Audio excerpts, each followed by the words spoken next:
It's time to bring you yet another amazing episode. And now, welcome your host.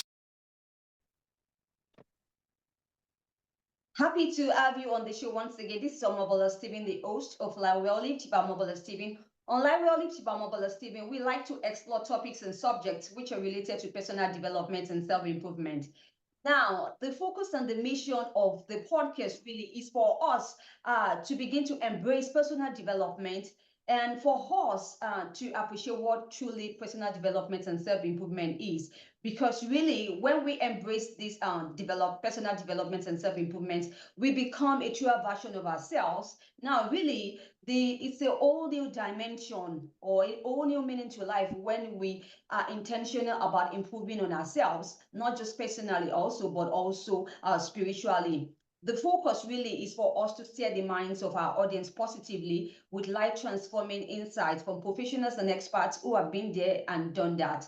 Now, the mission of Life Well Lit by Omobola Stephen is for us also to offer disruptive yet constructive mindship conversations on topics or subjects that are related to personal development and self-improvement so that we can move from where we are to where we need to be at the end of the day. Today, we'll be talking about how and why introverts make great leaders.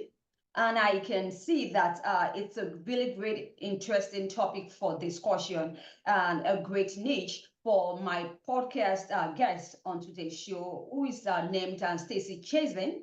Stacey Chazin is a dynamic leadership development coach, and she's also a fervent advocate and coach for introverts. Now, I do really appreciate you joining me on the show, Stacey. Thank you. It's my pleasure to be here. Pleasure to have you once again on the show. Now, you know what we'll be talking about because this is your core expertise and also double as a unique niche for you in the industry. And that's so true. Let's begin with this question. Number one, first off, let's talk about the introverts. Who are they really? Who are they really? So they Yeah. are half the people who live in this world are introverts. So I will start with that, right? About half of people across the planet, we say have a preference for introversion. And basically, when we're talking about whether you're introverted or its polar opposite, which is extroverted, we're talking about how you give and get energy from the world.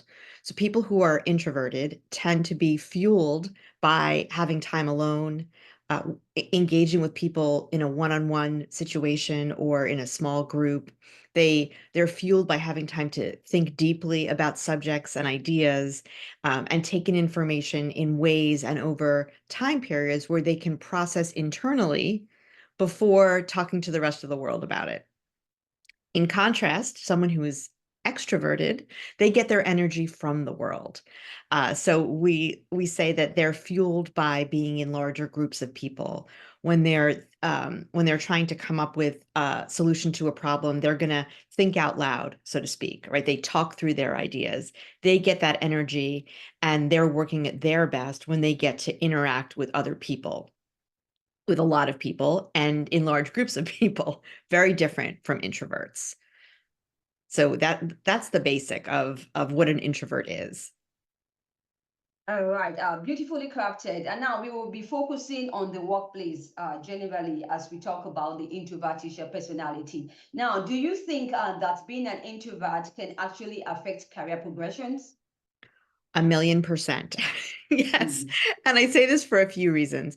Primarily because most workplaces and most organizations are designed with extroverts in mind. There's a really significant extrovert bias, so to speak. And that means that companies and the people who work think about leadership, they think about the characteristics that are associated with extroverts. They think someone who is very outspoken, someone who likes to be in a big group of people, someone who comes up with brilliant and creative ideas right on the spot, which is very different than how introverts tend to work. So that's one piece of it. Workplaces are also the spaces themselves are very much designed with extroverts in mind. So if you're in a physical, if you work on site somewhere, there are a lot of open concept workspaces. You have expectations to interact with people and collaborate. There are typically, whether you work in person or you work virtually, a lot of us have back to back to back to back meetings with not a lot of time to recharge and get our energy back in between. So the workspaces, the daily schedules are set up not to favor extroverts and not introverts. And then I think even more importantly, that notion that most people equate leadership with the qualities of extroverts. And when they see the way introverts engage and behave and do their work, they think, well, that person's not really cut out to be a leader. They'll be more of a contributor or a follower. So as introverts, we need to overcome that bias in order to get recognized for our leadership, to get promoted, to get a raise, to be seen for the leadership potential that we have. Now, talking about the introverts and also how they can really thrive in the workplace. So how can we create a balanced work environment for introverts? Now, I just wanted to point to what you just said earlier about the work system is primarily designed for the extrovertish personalities. Permit me to ask this question. Is that a 100% a fact? Is it 100% a fact? Yes, that most workplaces are designed with extroverts in mind. That doesn't mean that every workplace doesn't have the same layout, physical layout.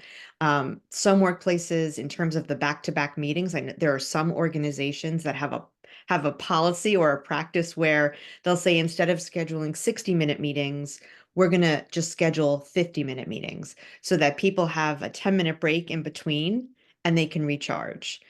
So there are certainly organizations and teams that make an effort to accommodate people with different working styles, including introversion. But for the most part, on average, more workplaces and environments are designed with how extroverts work best. Okay, so back to my question. How can we create a balanced work environment for introvertish? Yeah, great question. And I think that the answer is in two parts. One are things that introverts can do for themselves, and the other part of it is what employers and other team members can do for introverts to make that happen. And I'll start off. And I have a lot of these strategies I can share with you. I have a free download called Daily Productivity Hacks for Introverts, and I'll give you that link to put in the show notes for your listeners. But as an introvert, there are a number of things you can do. And those pertain to both the flow of your workday and your physical workspace. So let's start with the flow of your day. There are a few things you can do to protect your introverted energy and be able to work at your best. One is to try to the extent that you can, block time on your calendar for breaks that you need. It could be 15 minutes if that's all you can handle. But you want to try to the extent possible, don't schedule back-to-back meetings for yourself if you can avoid it. Schedule breaks in your day where you can take a walk outside or put on your headphones and listen to some music or meditate, whatever it is that's going to help you to recharge. So that's one thing. Another thing you can do is something called task batching. And what task batching means is to block time on your calendar for diving into tasks of a particular type, meaning one type of task might be administrative things you have to do. Another task might be something creative that you have to do or something strategic that you have to do.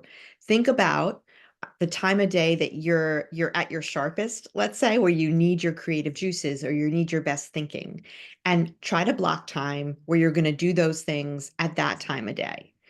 So it helps you to get the most out of your brain, out of your creative self, whatever it is. What it also does for introverts is it helps you prevent that energy drain that happens when you switch between different types of tasks.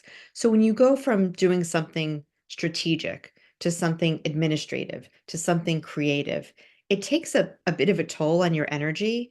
And that's especially true for introverts. So by not doing that switching between task type, but batching them together, you can protect your energy in that way. And now, Stacey, it all seems that the introverts are in the world of their own. We really need to bring them out of their comfort zone. So, how can they do this? So how can they, well, I would say it's not about bringing introverts out of their comfort zone, but it's more about how can you change your environment, change the way that others approach you and the opportunities that you have to work and to lead so that you can do it in ways that's going to get the most out of you as an introvert, right? So I'll give you an example.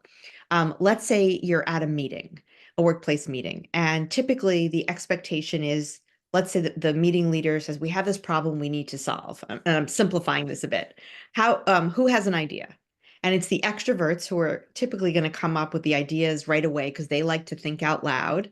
They're more comfortable sharing their ideas verbally before they have a chance to think through it. So as an introvert, you might say to your team, I do my best work when I have the chance to think some more and when I can give my ideas in writing. That's true for many introverts. So to seek opportunities like that, to let the people you work with know how you're going to do your best work so they can try to support you in that way. And when you do that, you have a much greater opportunity to shine, to show that you're a thought leader, to show that you're creative. And in that way, there's a greater likelihood that you're going to get recognized for all those contributions, get promoted, move into positions of leadership, all that great stuff. Okay, really, thank you for that, Stacey. I just like you to share this or put this in proper perspective. Talking about how the introverts, what they can do to negotiate powerfully in terms of the promotion, the kind of role that they want in their life, and also salary. Yeah, great question. So as with everything I teach, it all comes down to tapping into your strengths as an introvert. And so when you go to the negotiating table, and I have a guide too that I'll give you a download, a free link to download too for your listeners with negotiating strategies for introverts. Um, so there are a few things that we're really good at that you want to use. One is we're really good at preparation. And we're really good at the second thing is we're very good at research. So this means what you want to do before you go into a negotiation, you want to research, let's say you're asking for a raise. You want to do an assessment, take a look at what other people in your role for your type of organization in your area or nationally, what are they making? What is some data that you can bring to the conversation that shows you did your homework and builds the case for why the salary that you're asking for is appropriate and reflects your experiences and your role. So that's one thing. Another thing you can do, tapping into preparation, is I recommend thinking about the ask that you're going to make well ahead of time. So let's say you know at the end of the year you're going to want to ask for a raise. What I recommend is scheduling quarterly meetings with your manager or whoever it is that makes that decision and letting them know this is what your goal is for yourself and asking them what is it that I need to do to get there, whether it's for the promotion or for the raise. Listening attentively. So introverts are very good at deep listening. We're also very good at reading body language, so picking up on the nuances in the way other people communicate. So to listen to your manager, and after she shares with you what you need to do to get that raise or promotion, recap your conversation in an email or a memo, send it to her. So you're showing that you've listened. You're showing that you understand what it is that you need to do to reach your goal. And then when you're coming back next quarter, you're both aligned in around what it is that you were supposed to have done, and you can share what you did. And then the third piece of advice I'll give is really tapping into what I just referenced about reading body language and picking up on nuances. Introverts tend to be very empathetic and highly emotionally intelligent. So this means we're good at reading between the lines. We're good at understanding, identifying other people's priorities. So you should be paying attention to it's not just about the raise that you want, but what's your manager's priority? What's the organization's priority? So you're able to communicate in a way that frames here are all the things that you achieved, but it's not just about you. How is it that these achievements advanced the team's goals or helped the organization work towards its annual objectives?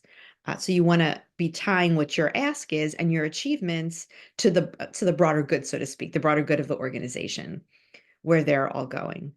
Um, and pay attention to body language. If someone's leaning back and crossing their arms, it suggests they're probably not aligned with what you're saying. If they're leaning forward, if they're smiling, it means that you've probably hit on some issue or priority that aligns with where their thinking is, and you want to capitalize on that. And now, Stacey, in all of your submissions, we've been talking about the expectations of the introverted employee or hiring an organization, talking in terms of responsibilities or obligations towards the leadership of the organization. Now let's look at the flip side of it. How can managers support these introverted personalities or IUs, employees, to do their best work in the organization?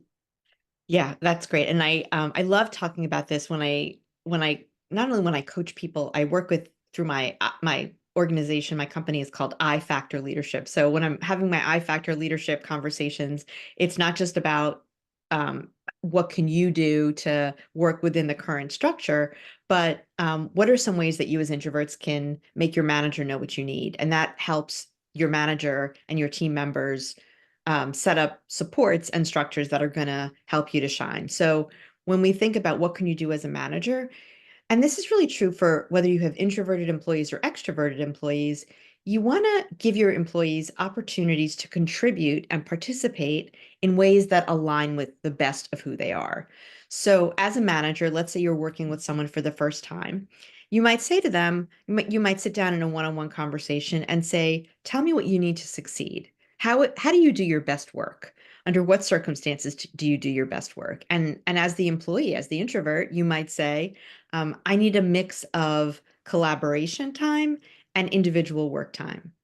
Or you might say, I need the opportunity to submit my ideas to you in writing.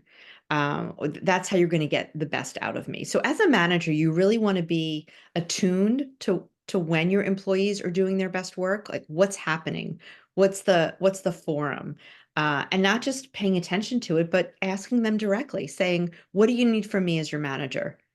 To succeed, and it's gonna address your introversion and other characteristics as well. But you want to pay attention as a manager to say, which of my employees seems like they lean toward introversion, and am I giving them the opportunities they need to participate, to contribute in ways that are going to energize them and support them to do their best work. But really, sometimes it's maybe difficult for the leader or the manager to be able to identify who an introverted person is. Don't you think so?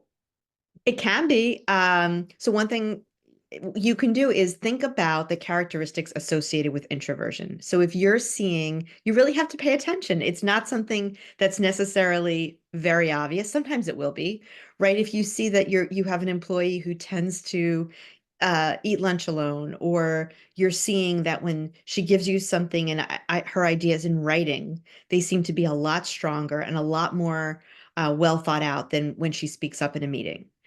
You can pay attention to when are my people thriving, and if you see that the characteristics we associate with introversion are aligning with when you're getting your best work out of someone, then you probably have the great fortune to have an introvert on your team.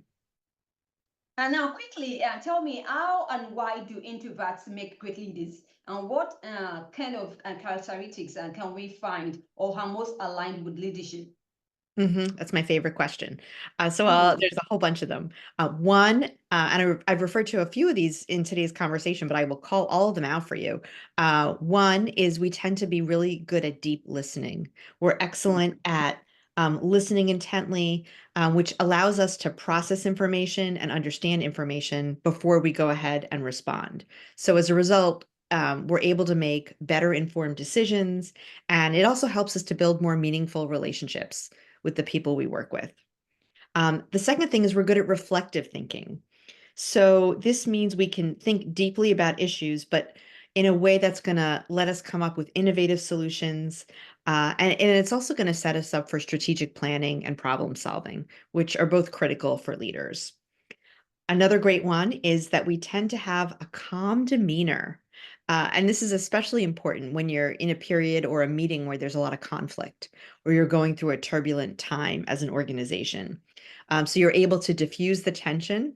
And this also helps you to build trust with the people that you work with because they come to see that they can count on you to do that.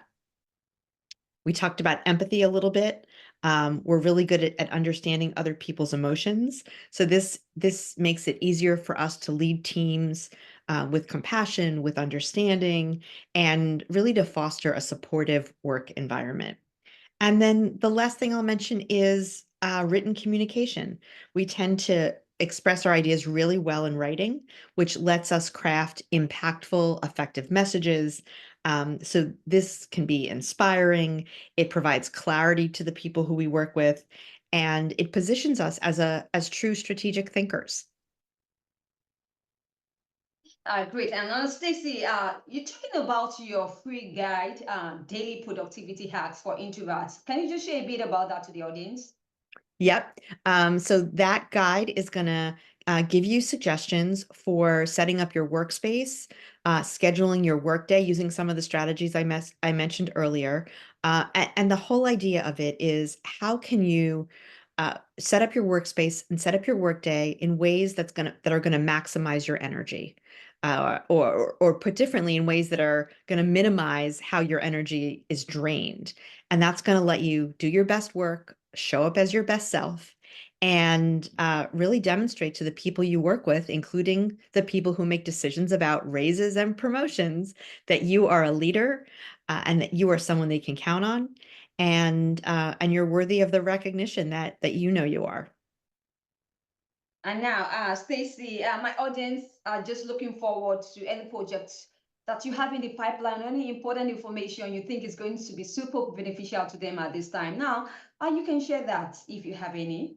Yes, absolutely. So I know this is Thanksgiving week and Black Friday is coming up. So I launched a couple months ago, I launched an online hybrid actually learning program for introverts that's called the Introverts Leadership Formula, and which is essentially an on-demand video program that is complemented by some individual coaching and small group Q&A calls that guides introverts to be recognized for their leadership by focusing on three strategic areas. One is how to be a more powerful communicator. Two, how you can minimize introvert burnout, so maximize your energy. And then strategies literally for how do you ask for raises and promotions in ways that are going to make it really hard for decision makers to say no. So folks can find out about that by going to my website, ifactorleadership.com. And I have a Black Friday offer there that makes it a little more affordable, and for folks who want to get started and are looking for something good to invest in on Black Friday this year. Please check it out. Excellent. Sure, good to know. Thanks for sharing that with my audience. We sincerely wish you best of luck in that. Stacey, do you have any parting word to the audience? You can share that. And also, we'd like to have your social media handles and your website. Yes, so my parting words for all you introverts out there, don't feel like you need to pretend to be an extrovert to be successful, to lead. You do not. You have everything you need within you to be powerful, influential, and effective leaders. And the sooner you tap into those strengths, the sooner you're going to feel better about yourself, about the job that you're doing, and the sooner you're going to get recognized for your leadership. So go ahead and do that, please. That's my fervent ask for all of you. And folks can find me on LinkedIn at iFactor Leadership. They can also find me on Facebook at iFactor Leadership, and check out my website where I have lots of free resources to support your introverted leadership journey. Absolutely. Thank you once again, Stacey Chazin, a dynamic leadership development coach, and also you are a fervent advocate and coach for the introverts. Thank you once again. We really had a great topic of discussion talking about how and why introverts make great leaders. Thank you for sharing your expertise and your thoughts and insight. with my audience on the show. We really, once again, wish you best of luck in all of your projects now and also in the nearest future. Stacey. Thank you so much. It was my pleasure to be here, and thank you for having me. Absolutely. My pleasure once again for having you on the show. It's been Larry by Omobola Stephen. If you like to catch up with any missed episodes of the show, you can catch up on any podcast cross promotion platforms or any podcast distribution platforms or community. You bump online, just search for Larry by Omobola Stephen, and then you go do have a great time listening to the episodes. I always need you to stay safe. I'll talk to you soon. This is Omobola Stephen. Thank you once again for joining me, Stacey. We have a great show indeed. Thank you. If you enjoyed today's episode, make sure you subscribe and leave us a review.